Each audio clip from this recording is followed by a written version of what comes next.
All right, it's the Savage Nation. We're all asking why Obama is silent on the interracial violence in America, why he's silent on the killing and the killing of Christians in Egypt.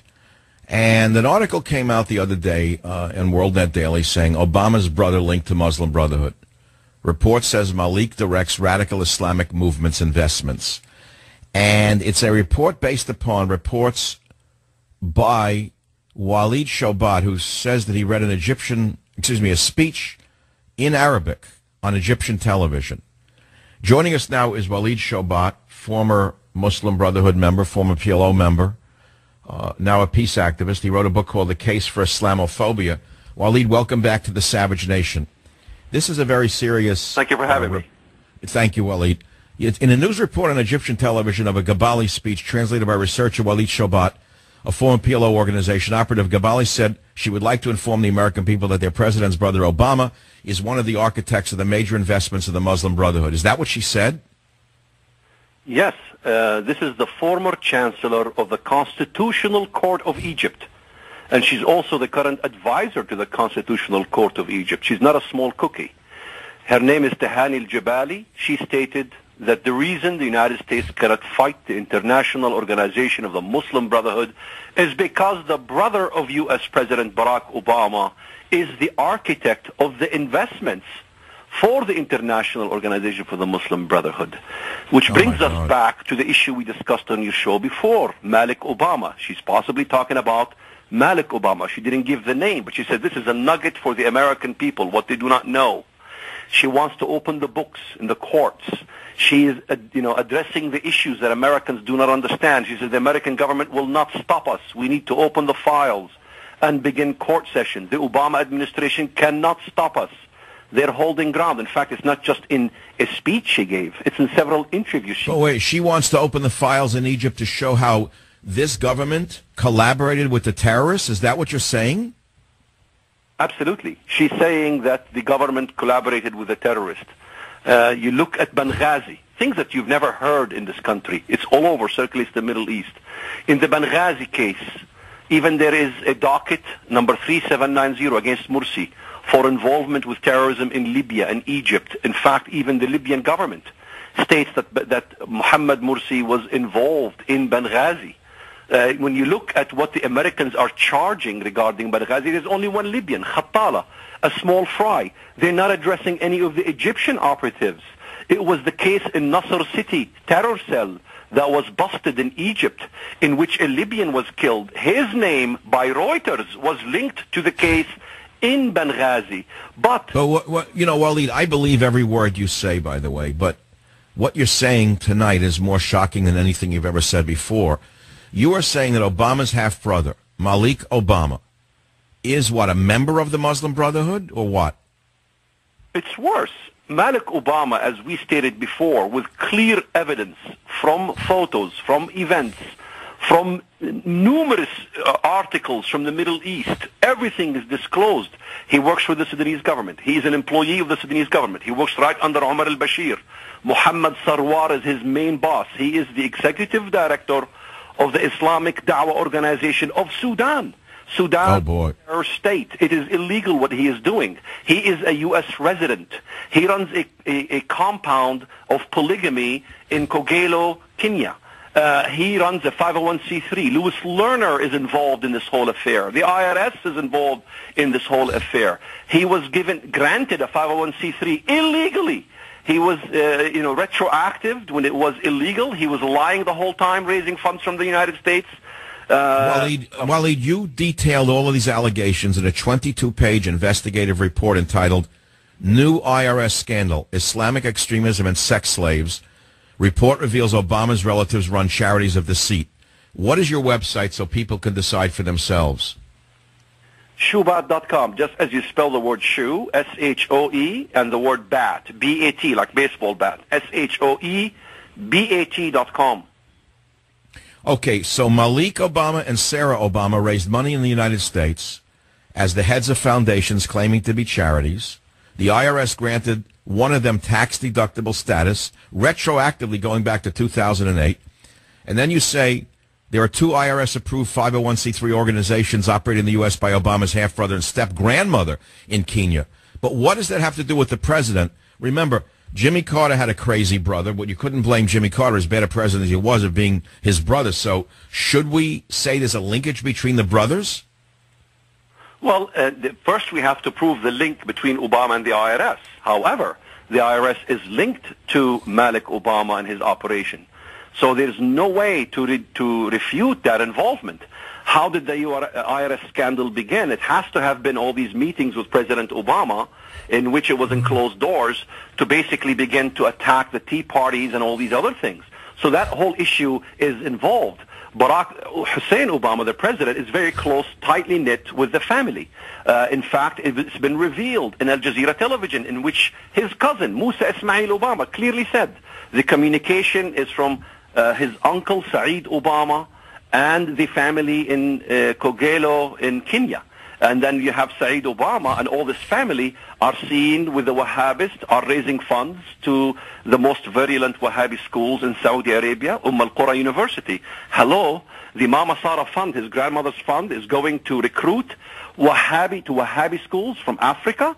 Well, we know what madrasa is. This is madrasas. The #1 terror madrasa in the world is Al-Qura University. It was founded by Muhammad Abdul Wahhab, the founder and the godfather of Wahhabism. We're talking about a serious issue here. We're talking about Sudan, and his brother Malik Obama is an employee of Sudan, executive director of the Islamic Dawah organization. You know, you have Omar al-Bashir wanted on 7 counts in the International Criminal Court, talking about Syria. Okay, but I hear you, and I don't deny it, but let's start from the top. Is Obama his brother's keeper? Are there legitimate links between the president and his renegade brother? Is it fair to draw conclusions about Obama from what his brother does or doesn't do? Well, absolutely yes, because the president is responsible for what happens in the IRS scandal. He's responsible, especially when he's always meeting with his brother in the White House. How did he get his residency? How is he getting the IRS status? How is he getting all these favors illegally? It had to have been President Obama.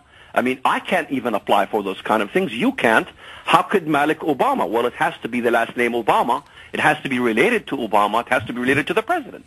Walid, look, you're a guy who's worked in such deep, dangerous situations, both as a terrorist and an anti-terrorist, that you know the inner workings of these things much better than I do. I'm simply kind of almost an ingenue when it comes to these things. I can only imagine what you've had to live through, but I do watch an awful lot of television. When I watch the TV show Homeland, have you ever seen that show about a former U.S. congressman who had been brainwashed and converted to Islam secretly and becomes a congressman, and he's really working for the other side? Are you implying that that's what we have here? Well, we have to look at Obama's allegiances. We have to look at what's happening. Americans need to see what's happening. Libya is gone, amok. You have Egypt with President Obama supporting the Muslim Brotherhood, going to Egypt and giving a historic speech in support even of the Muslim Brotherhood when he went there, wanting them to be part of the electorate process because it's part of democracy, We see the Syrian situation in which the Free Syrian Army are carrying out massacres. We see the situation in Egypt. The entire Middle East is in chaos. It is definitely Obama's full support to the Islamist cause. So Obama is supporting the Islamist cause in the Middle East. It's very obvious. He has a brother named George Obama. He doesn't even care about George Obama. In fact, even in the documentary, nobody even disclosed why he doesn't care about George Obama. The truth is, George Obama, his mother is Otieno. She's a Christian who lives in the U.S. He doesn't care about the Christian side of his family. He cares very much to the Muslim side of his family. He's very much sympathetic to the Muslims, to the Islamic cause as well. It's evident from his own family. So what are you saying? I mean, if we look at the big picture here, you're saying something very powerful here, which is that he's linked, that his brother's linked to the Muslim Brotherhood, and that Barack Obama is supporting them with U.S. tax dollars. Therefore, you're saying he's a secret agent of the Muslim Brotherhood. Well, he's sympathetic to the Muslim Brotherhood, and I've always argued that Obama, in my view, is the taboo that can never be discussed in America. He is very much sympathetic to his Islamic roots. Obama is very likely to be a Muslim. So, this is something we are not allowed to talk about all of a sudden. The problem in American media is that, you can go to Egypt and find more about what goes on than you can find in your own hometown in this country. Yes, there's more freedom of the press in Egypt right now than in this lockdown nation of ours, where we have an absolute yellow journalistic press at work around the clock. And if anyone disagrees with them, they're castigated. I understand how hard it is because I work through this mess on a daily basis, Walid. So having said all of this, having exposed this from... Now remember, you're saying that you heard all of this in Arabic on Egyptian television when Gabali said that her country will not allow any conspiracy against the Egyptian state. And she said that they're trying to destroy the nation. Why would Obama want to destroy Egypt? Well, obviously, he wants the takeover of Egypt by the Muslim Brotherhood because that's where his sympathies lie. The Muslim Brotherhood is the umbrella organization for Al-Qaeda, for Hamas, for the Islamist movement. So it's actually worse than I fear on my worst nights and the darkest moments. It's much worse. It is much. But Walid, if you're saying this, and it was published the other day, and the Egyptians are saying it, how could our intelligence agencies not understand this? Or have they all been castrated by Obama? Is it that far gone that they've all been castrated? Well, obviously. I mean, how many Americans know that one of the operatives who's suspect in Benghazi has been trained by the United States Air Force? Tariq Taha Abu al-Azm, I got the minutes from the articles of the police investigation in Egypt. You have a mastermind who's suspected in Benghazi, have been trained by the Air Force. Hello, this is very embarrassing to the Obama administration, embarrassing for the government. You had the same case before, Ali Muhammad. Who talks about him? Ali Muhammad was a CIA agent, a double agent working for Al-Qaeda. He was the first one to establish the Al-Qaeda manual. He was Egyptian, the same case as this Abu al-Azm. He was found, caught, guilty, sentenced but never tried but never sentenced. Hello, what happened to that man? Ali Muhammad, the same case. Well, Wally, look, this is a major league expose, and I don't know, have you had much play with this in the media? Has anyone else had you on their show? Well, you're number one. You care. There's others who do care, but the major media doesn't care. However, even the case of Obama's brother, it was on CNN Arabic, but not CNN English. Can you understand that? CNN the Arabic talks about Obama's brother being linked to the Muslim Brotherhood, but CNN in English never mentions a word about it. So the media is controlled by the liberals, by the institution. They make us pay attention to what is happening in Syria so we can forget about what's happening in Egypt and in Benghazi. If Obama really cares about slaughter in Syria, why doesn't he care about the genocide in Sudan? There is a much bigger genocide in Sudan. Well, that's another topic, and I'd like to, when we come back from the break, Walid, ask you your opinion on the alleged gas attack in Syria, whether it actually occurred, whether it's staged, and who actually may have released the gas, because I have no way to believe either side there. They're both so terrible. I'll be right back. We're speaking with Walid Shoebat, former PLO member, former Muslim Brotherhood member, now a peace activist. His book is The Case for Islamophobia. His website is Shoebat.com. I'll be right back. Join the Savage Nation. Swinging into the last phase, the last segment of the hour here on the Savage Nation. We're dealing with a very serious allegation from a very serious man. Obama's brother linked to Muslim Brotherhood. Report says Malik directs radical Islamic movement's investments. It was in the WorldNet Daily the other day. I'll read the two paragraphs, then we'll go back to Walid Shoebat. President Obama's half-brother in Kenya could cause the White House more headaches over new evidence linking him to the Muslim Brotherhood in Egypt and establishing that controversial IRS supervisor Lois Lerner signed his tax-exempt approval letter. Malik Obama's oversight of the Muslim Brotherhood's international investments is one reason for the Obama administration's support of the Muslim Brotherhood, according to an Egyptian report citing the vice president of the Supreme Constitutional Court of Egypt, Tahani al-Gabali. Walid Shoebat, welcome back to the Savage Nation. Thank you. Nothing has come of this article. It was written by the very bright Jerome R. Corsi on WorldNet Daily. They quote you, where they say that you listened to the Gabali speech in Arabic from Egypt, and she was vehement and adamant that the president's brother is one of the architects of the major investments of the Muslim Brotherhood. So what happens now if no one's paying attention? Well, what happens now is as usual. It's always redirecting the attention of the American people to something else. Now we are into Syria. Okay, so is this gas attack a fake? Is it a fake event, or is it real? Which event? The alleged gassing of the civilians in Syria. Are those real corpses? Were they staged, and who did it? Well, it's difficult to tell in this case. We have to wait. But let me bring the previous case. What happened to the previous case? I've examined even videos that we obtained. Americans don't even see these things. How the Free Syrian Army were able to have weapons cache of Scuds, tanks, SAM-7 rockets, all on video. In fact, even firing Scuds on video, and even having chemical rockets on video. Hello, it is easy for the Free Syrian Army to stage. The Khan al-Assad situation was proven to be a fraud. It was proven to be false.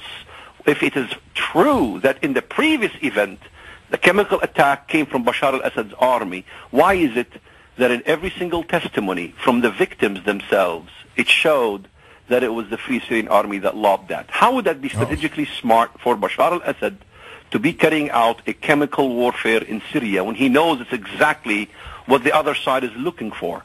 So not only that, but why would he carry it out the very week that the UN inspectors are on the ground? It makes no sense to me. It absolutely makes no sense. It absolutely also makes no sense to me that Mohammed Morsi would be asking for the blind sheikh just days before Benghazi attack and right after the Benghazi attack. How does that fit strategically from a head of state of Egypt to be asking for the blind sheikh after Americans were killed in Benghazi? The Middle East doesn't make much sense, but we have to look at the source. Mohammed Morsi is an Islamist. Bashar al-Assad is not an Islamist. It doesn't serve him to do this kind of thing. The Christian community in Syria loves Bashar al-Assad. The people love Bashar al-Assad. The Russians love Putin. It's in America that we have the problem. We don't love Barack Hussein Obama. We can't stand him. He is on the side of the enemy. It behooves me that these days I'm looking towards Russia. I'm looking towards Putin. I'm looking towards Bashar al-Assad. And I lost every single hope that is left in my soul to trust this government that I'm living under. Unbelievable. I can't add to that, nor can I subtract from that. I know that you speak a very complicated Arabic. You speak English. How many other languages, Walid, do you speak? Just English and Arabic. Just English and Arabic. Well, I know that you choose your words very carefully, and I would think that if we translated what you just said, there's an entire declaration in that statement. What is so heavy on my heart right now and what's pregnant in my mind is where the hell are the Republicans in all of this?